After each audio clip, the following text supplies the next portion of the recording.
Okay, we're going to continue on in our Father's Word today. This is Joshua chapter 9, verse 3.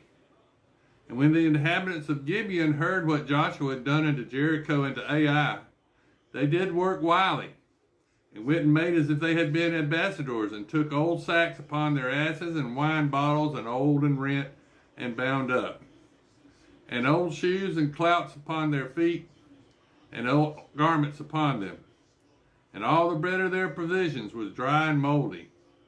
And they went to Joshua into the camp at Gilgal, and said unto him, and to the men of Israel, We be come from a faraway country, and therefore make ye a league with us. And the men of Israel said unto the Hivites, Peradventure ye dwell among us, and how shall we make a league with you? And they said unto Joshua, We are thy servants. And Joshua said unto them, Who are ye, and from whence ye come? And they said unto him, From a very far country that thy servants are come because of the name of the Lord thy God.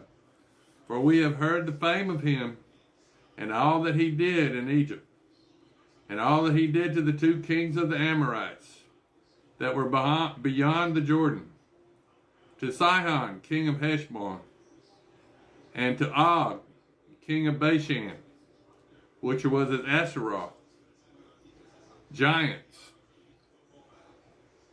Wherefore our elders and all the inhabitants of our country spake to us, saying, Take victuals with you for the journey, and go to meet them, and say unto them, We are your servants.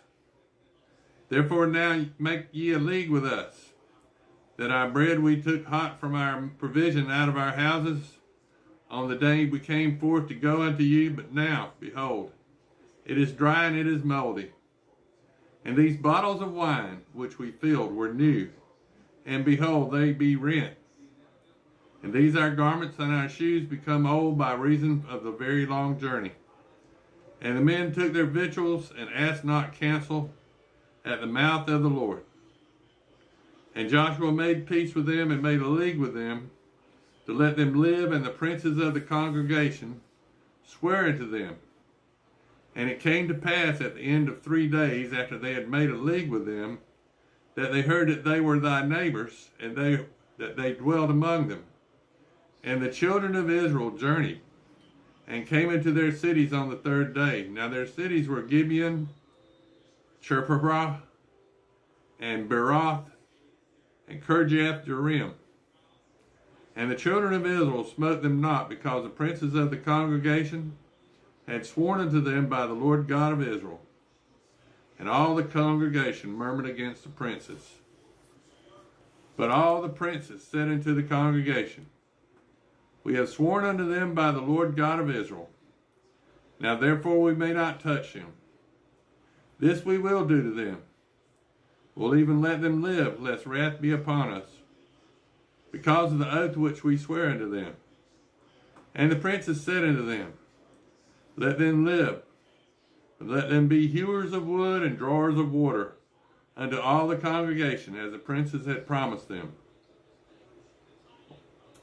And Joshua called for them, and he spake unto them, saying, Wherefore have ye beguiled us, saying, We are very far from you when ye dwell among us? Now therefore ye are cursed, and there none of you shall be freed from being bondsmen, hewers of wood and drawers of water for the house of my God. And they answered Joshua and said, Because it was certainly told thy servants how the Lord God commanded his servant Moses to give you all the land, and to destroy all the inhabitants of the land from before you. Therefore we were sore afraid of our lives because of you, and have done this thing. And now, behold, we are in thine hand, as it seemeth good and right unto thee to do unto us due. And so he did unto them, and delivered them out of the hand of the children of Israel, that they slew them not. And Joshua made them that day hewers of wood and drawers of water for the congregation, and for the altar of the Lord, even unto this day, in the place which he should choose. Now this is Joshua chapter 10. Now it came to pass when Adoni-Zedek, king of Jerusalem, had heard how Joshua had taken Ai and had utterly destroyed it, as he had done to Jericho and her king, so as he had done to Ai and her king. And now the inhabitants of Gibeon had made peace with Israel and were among them, that they feared greatly, because Gibeon was a great city, as one of the royal cities, and because it was greater than Ai, and all the men thereof were mighty.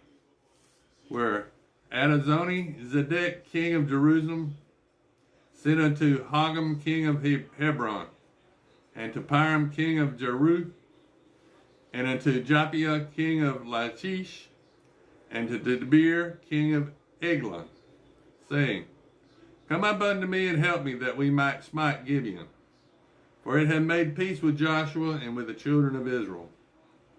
Therefore the 5 kings of the Ammonites, the king of Jerusalem, the king of Hebron, the king of Jarmuth, and the king of Lachish, the king of Eglon, gathered themselves together and went up, they and all their hosts, and encamped before Gibeon, and made war against it. And the men of Gibeon sent unto Joshua to the camp at Gilgal, saying, Let not their hands from thy servants. Come up to us quickly and save us and help us. For all the king of the Amorites that dwell in the mountains are gathered together against us. So Joshua ascended from Gilgal, he and all the people of war with him, and all the mighty men of valor.